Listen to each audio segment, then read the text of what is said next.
South Africa keeps talking about porous borders like there's some unfortunate accident that nobody can figure out how to solve. And I don't buy that anymore. I think we need to start asking a much more uncomfortable question, which is who actually benefits from the borders remaining weak? Because when something continues for years, decade after decade, despite endless promises, task teams, budget allocations, military deployments, border fences, home affairs upgrades, and international partnerships, at some point, you have to stop calling it incompetence alone. You have to start looking at the incentives. South Africa is not some tiny countries with no institutional capacity whatsoever.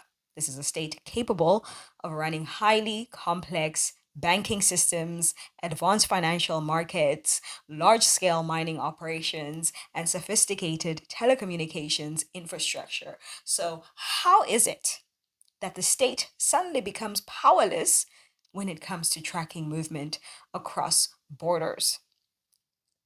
Weak borders create an environment where confusion becomes profitable. The moment systems become difficult to navigate legally, gatekeepers emerge. Suddenly, permits become easier to obtain if someone knows a guy. Customs become negotiable. Documentation becomes something that can be sped up unofficially.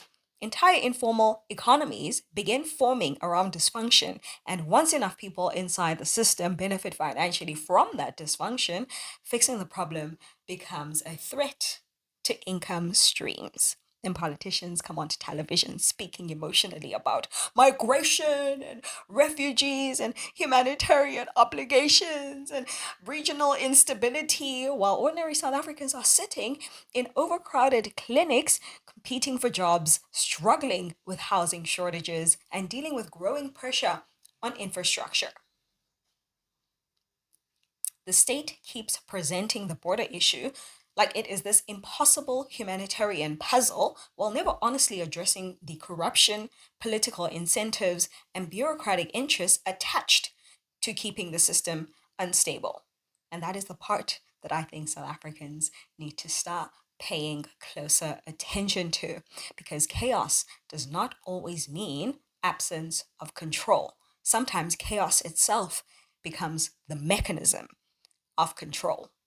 The economic side of this conversation is where things become even more uncomfortable because porous borders do not only affect migration, they affect labor markets, informal trade, smuggling networks, customs enforcement, tax collection, infrastructure planning, and even wage suppression. When large numbers of undocumented people enter an economy where unemployment is already extremely high, the people at the bottom are going to suffer first. Businesses looking to cut labor costs suddenly have access to desperate workers willing to accept lower wages and worse conditions because they have fewer protections. That benefits certain employers tremendously, while poor South Africans are told they simply are not competitive enough. Meanwhile, informal economies continue expanding around undocumented trade and movement. Goods move through unofficial channels, and then smuggling increases, counterfeit products enter the markets, untaxed transactions keep growing, and yet somehow there are always politically connected people, security contractors, transport operators, middlemen, and local power brokers making money inside that disorder. Then the state responds by announcing more spending, more border technology, more security contracts, more consulting tenders, more surveillance systems, more enforcement units. But the actual underlying conditions rarely improve in any meaningful way. That creates a feedback loop where instability itself becomes economically valuable to certain interests. The public sees fear and disorder while connected networks see contracts and opportunity. Even internationally, porous borders become useful politically. South Africa positions itself as a regional stabilizer while simultaneously leveraging migration pressures for diplomatic negotiations, aid discussions, and foreign partnerships. The country receives sympathy and support and funding tied to migration management, while the root dysfunction remains unsolved. That is why I think South Africans need to stop looking at the border issue emotionally only and start looking at the structure surrounding it. Because if the same problem keeps generating money, political leverage, contracts, and international relevance for powerful people, then there is less incentive to fully solve it than most citizens may assume. The security implications are also massive, and I think people underestimate how much strategic power exists inside information gaps. When a country cannot fully account for who enters, who exits, or who moves internally, security agencies gain enormous discretionary power. Suddenly, almost anything can be justified in the name of national security or border control or organized crime prevention or anti smuggling operations. And oversight becomes weaker because the public is constantly told that the situation is it's too complicated, it's too urgent, or it's too dangerous for transparency. And at the same time, porous borders create perfect conditions for selective enforcement. Some groups are targeted aggressively, while others seem to move untouched. Some criminal syndicates are dismantled publicly, while others continue operating for years. Some routes are heavily monitored, while others remain suspiciously open.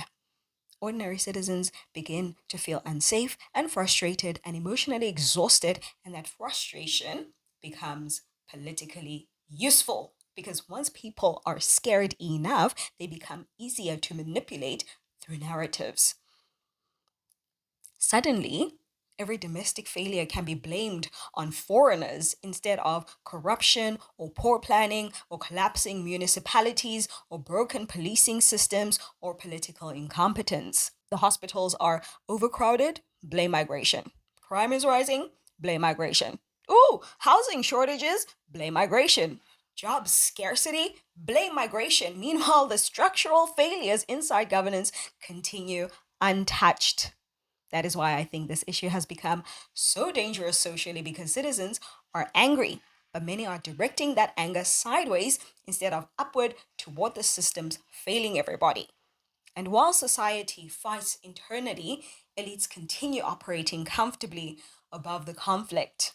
The state then positions itself as the necessary mediator that must maintain order between competing groups, even though many of the tensions were intensified by state failure in the first place. This creates dependency on authority instead of accountability from authority. I think it would be useful to say that again. This creates dependency on authority instead of accountability from authority. And the longer that cycle continues, the more normalized dysfunction becomes. People stop expecting competence in that situation and begin settling for survival. That is one of the most dangerous things that can happen to any country because once citizens psychologically adjust to permanent instability, reform becomes much harder to demand collectively. What trips me up the most is what porous borders ultimately say about sovereignty and who actually holds power inside South Africa. Because borders are not just physical entry points, they are a reflection of whether a state can enforce its own laws consistently, whether it can protect its citizens fairly or manage its resources responsibly and maintain trust between government and society. Right now, too many South Africans feel like they are carrying the burden of instability while politically connected individuals continue benefiting from it. Citizens are told to be patient while infrastructure continues to collapse and unemployment continues to rise. Policing is weakening and communities are becoming more desperate. At the same time, there are always new tenders, new security budgets, new partnerships, and new local political speeches promising solutions that somehow never fully arrive. And I think South Africans are beginning to notice that contradiction more clearly now. Because if the government can track bank transactions, tax compliance, cell phone registrations, traffic violations, and social grants with some level of precision, then people naturally begin wondering why border enforcement remains so inconsistent. The answer cannot always be capacity alone. Incentives matter, power matters, political usefulness matters, and until citizens confront the possibility that certain forms of instability benefit parts of the system, the conversation will always remain shallow. None of this means becoming hateful toward migrants or pretending every foreign national is responsible for South Africa's problems, because that would be dishonest and lazy. The deeper issue is governance. The deeper issue is whether the state is genuinely acting in the long term interests of ordinary South Africans, or whether disorder has become so integrated into political and economic survival mechanisms for the elites. That is the real conversation, because a country without strong borders eventually struggles to protect wages, infrastructure, public trust, investment confidence, and social cohesion. And once people lose faith that the state operates fairly, they stop feeling ownership over the country itself. That is when nations become fragile. South Africans need to stop seeing border control as a side issue and start understanding that it is part of the larger question of who this country is truly being governed for.